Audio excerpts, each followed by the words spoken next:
silakan kepada ketua kelas untuk memimpin doa kita pada pagi hari ini. Ista'id basmalah.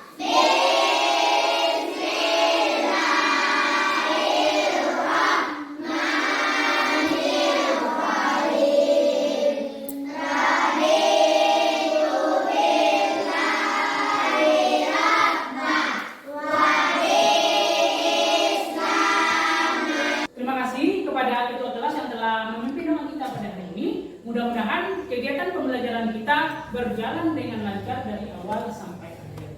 Sebelum kita memulai pembelajaran hari ini, Bapak akan mencek kehadiran Anda semua. Siapa yang tidak hadir? Cukup? Tidak ada. Berarti kehadiran Anda cukup. Bagus.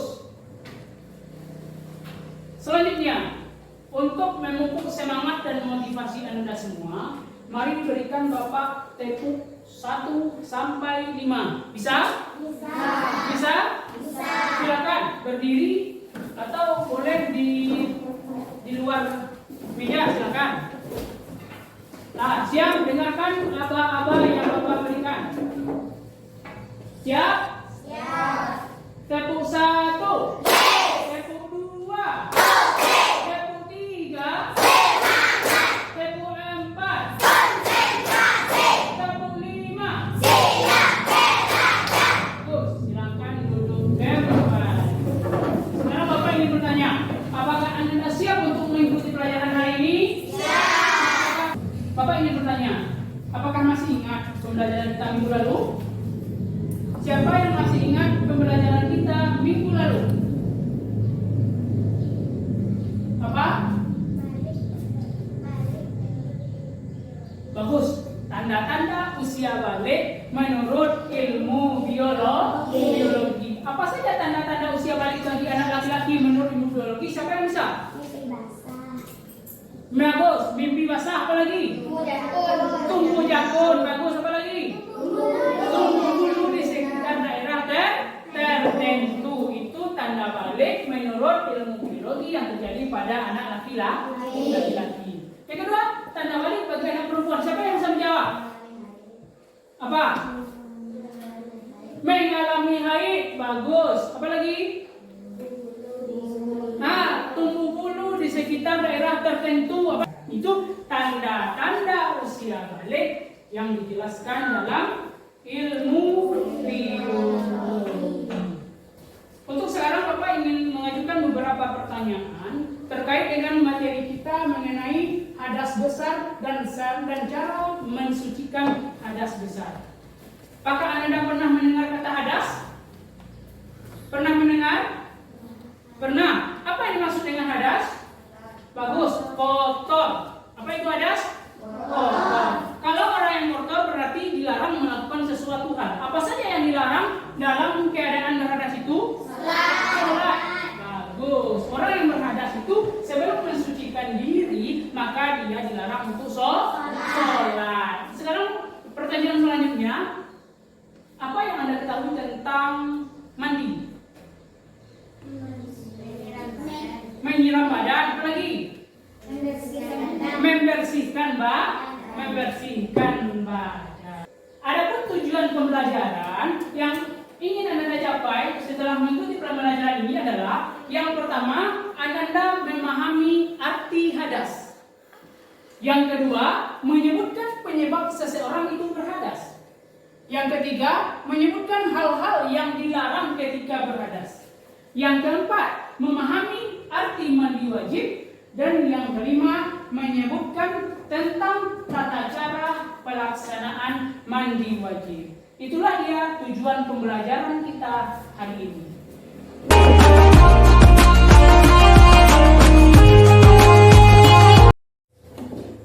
Baiklah, sekarang Bapak ingin bertanya, siapa di antara Anda semua yang suka menulis? 1, 2, 3, 4, 5. Selanjutnya, siapa yang suka menggambar? 1, 2, 3, 4, 5. Bagus. Siapa yang suka langsung praktek presentasi? 1, 3, 4. Silakan turun. Sekarang silakan Anda semua duduk berdasarkan kelompok yang telah Bapak berikan. Yang pertama kelompok visual, yang kedua kelompok auditori, dan yang ketiga kelompok anak yang kinestetik. Silakan dibagi berdasarkan kelompok. Sekarang Anda semua telah duduk berdasarkan kelompok masing-masing. Ada yang visual, auditori, dan kinestetik. Untuk sekarang silakan amati, simak, dan tonton video berikut yang menjelaskan tentang materi hadas besar.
Bagaimana? Apakah sudah disimak videonya?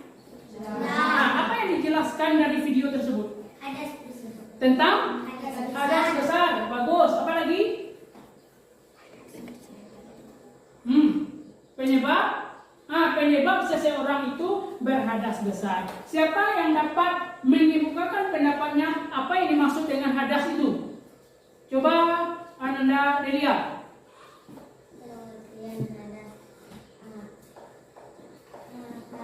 Itu yang dijelaskan dalam video itu tentang pengertian hadas. Apa itu? Keadaan tidak suci bagi seseorang sehingga menjadikannya tidak sah dalam melakukan ibadah. Yang kedua, video itu menjelaskan tentang jenis hadas. Siapa yang dapat menyimpulkan apa itu jenis hadas? Coba Ustaz Handayani. Ini jenis hadas 1, hadas besar, 2, hadas kecil. Hadas itu ada 2, besar dan kecil. Bagus. Dan yang ketiga tentang penyebab seseorang itu berhadas. Siapa yang dapat mengemukakan pendapatnya? Silakan Anda minta. Penyebab seseorang berhadas. 1. Ya. Hubungan suami istri. 2. Haid. 3. Nifas. 4. Meninggal dunia. 5. Masuk Islam. Bagus. Itu dia yang menyebabkan seseorang itu dalam keadaan berhadas. Jadi apa itu yang dimaksud dengan hadas? Kotor atau tidak suci. Keadaan tidak suci bagi seseorang sehingga menjadikannya tidak sah dalam melakukan ibadah. Ada berapa macam hadas? Ada berapa macam-macam hadas? Ada 2. Yang pertama hadas kecil. Yang kedua hadas besar. Apa yang dimaksud dengan hadas kecil? Keadaan seseorang yang menyebabkan seseorang itu terhalang untuk beribadah. Contoh, buang angin, buang air kecil, dan buang air besar. Itu artinya hadas kecil. Yang kedua, hadas besar. Apa itu hadas besar? Keadaan seseorang yang menyebabkan dia tidak boleh beribadah. Itu bedanya hadas besar dan hadas kecil. Sampai di sini bisa dipahami? Bisa dipahami. Lanjut, berikut adalah beberapa penyebab hadas besar. Yang pertama, hubungan suami istri.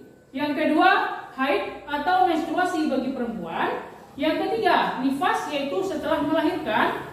Yang keempat, meninggal dunia. Dan yang kelima, masuk Islam. Itulah yang dijelaskan mengenai perkara hadas besar. Sekarang apa saja yang dilarang apabila kita berada dalam keadaan berhadas besar. Yang pertama, kita semua apabila dalam keadaan berhadas besar itu tidak boleh melaksanakan ibadah sholat fardu. Nah, untuk ibadah kalau kita berhadas tidak boleh, harus mensucikan diri dulu. Nah, yang kedua tidak boleh berpuasa. Yang ketiga tidak boleh menyentuh mushaf Al-Quran. Yang keempat tawaf. Apa itu tawaf? Melaksanakan serangkaian ibadah haji. Sampai di sini bisa dipahami? Bisa. Ada yang ingin bertanya? Tidak. Selesai. Nah, untuk Anda yang kelompok visual, Bapak ini ada gambar tentang tata cara pelaksanaan mandi besar. Silakan diamati dan dibaca. Lalu ditulis apa yang kalian amati terhadap gambar tersebut. Apa yang kalian pahami dari gambar itu?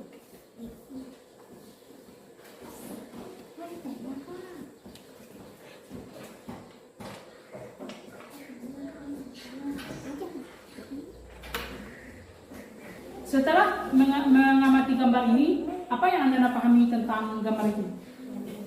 Tentang mandi wajib. Bagaimana tata cara pelaksanaan mandi wajib? Yang pertama, niat. Yang kedua, membasuh kedua tangan sebanyak 3 kali. Sampai yang terakhir yaitu melakukan wudhu ketika kita mau sholat. Bagaimana dengan materi ini? Paham? Ada yang ingin ditanyakan? Tidak. Untuk kelompok berikutnya, Bapak ada kartu mengenai tentang tata cara mandi junub yang benar. Silakan Anda pahami.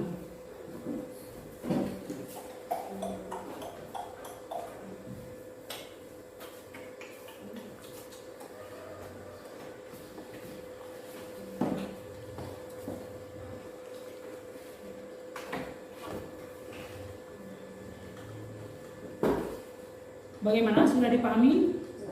Sudah? Sekarang silakan Anda semua tempel di papan tulis berdasarkan urutan yang telah Bapak berikan. Silakan.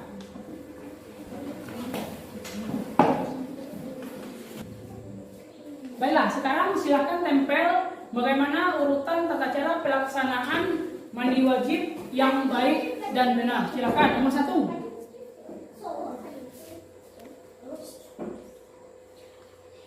Ya, nomor 2.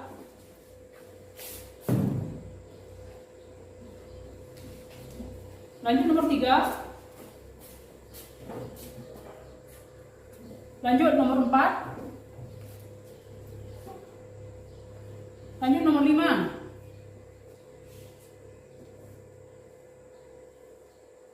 Lanjut nomor 6. 7. Dan 8. Baiklah, itulah dia tata cara pelaksanaan mandi wajib. Apa yang pertama? Berniat. Yang kedua? Yang ketiga? Nah, yang keempat? Yang kelima? Basuh rambut dengan tangan ke seluruh permukaan kepala sampai akar. Nah, yang ketujuh? Pakai sabun. Lanjut yang terakhir? Berwudu lagi. Nah, berwudhu lagi ketika kita akan sholat. Bisa dipahami materi? Bisa, silakan duduk kembali. Untuk kelompok berikutnya, silakan Anda simak video terkait dengan tata cara pelaksanaan mandi wajib.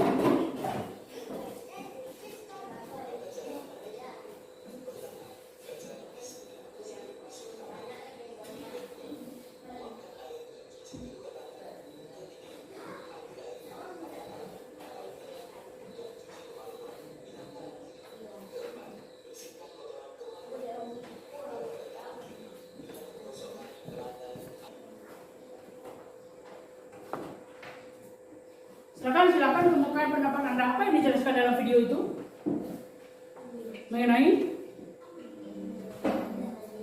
Mengenai tata cara pelaksanaan mandi wajib. Apakah bisa dipahami tentang video? Itulah materi kita hari ini. Apakah Anda semua bisa paham? Baiklah, untuk selanjutnya kalian semua Bapak beri tugas. Untuk peserta didik yang visual, silahkan menggambar tentang tata cara pelaksanaan mandi wajib. Untuk yang auditori, silahkan Anda semua membuat rangkuman tentang tata cara pelaksanaan mandi wajib. Untuk yang kinestetik, Bapak persilahkan untuk langsung mempresentasikan bagaimana tata cara pelaksanaan mandi wajib itu. Silahkan kerjakan.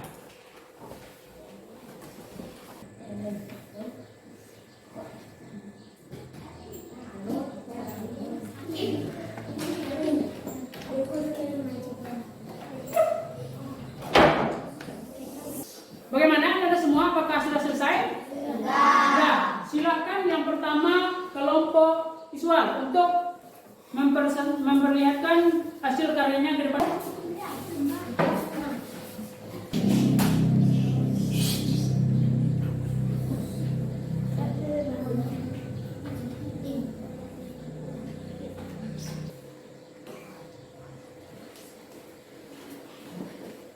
Oke, silakan duduk. Tata cara mandi desa. 1. Niat mandi junub. Membasuh kedua tangan 3 kali. Bersihkan kemaluan dengan tangan kiri hingga bersih. 4. Wudhu sebelum mandi. 5. Basuh rambut dengan tangan. Untuk sekarang silakan Anda kerjakan latihan di LKPD yang akan Bapak bagikan.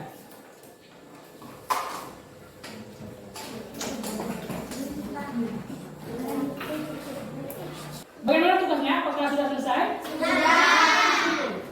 Kumpulkan.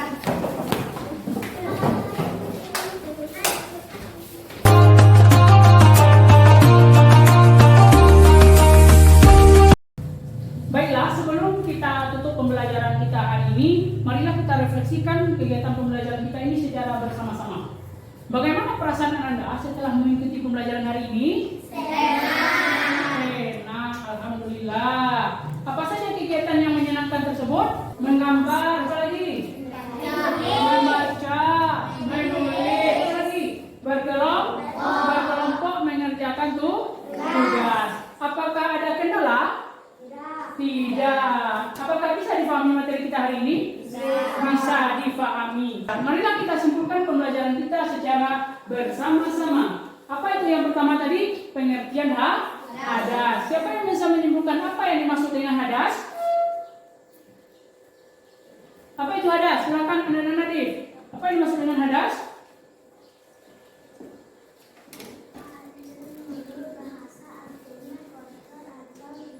Nah, itu dia hadas. Kotor atau tidak suci. Lanjut, jenis-jenis hadas. Ada berapa jenis-jenis hadas? 2. Ada 2. Coba apa? Hadas besar dan hadas kecil. Apa saja yang menyebabkan seseorang itu berhadas? Yang pertama, silakan Rabir. Hubungan suami istri. 2.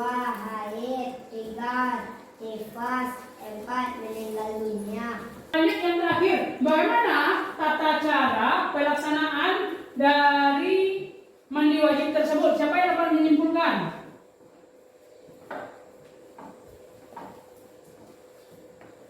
Silakan Nana Bintang. Tata cara pelaksanaan mandi wajib.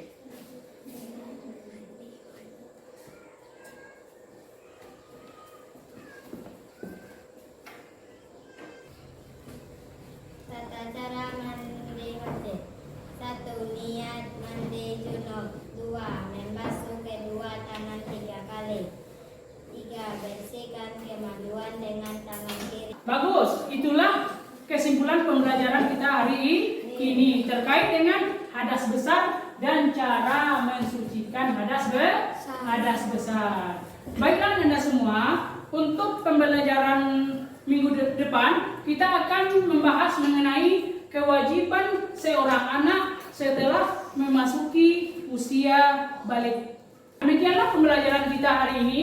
Terlebih terkurang Bapak mohon maaf. Marilah kita tutup pembelajaran kita hari ini dengan mengucapkan hamdalah. Alhamdulillah.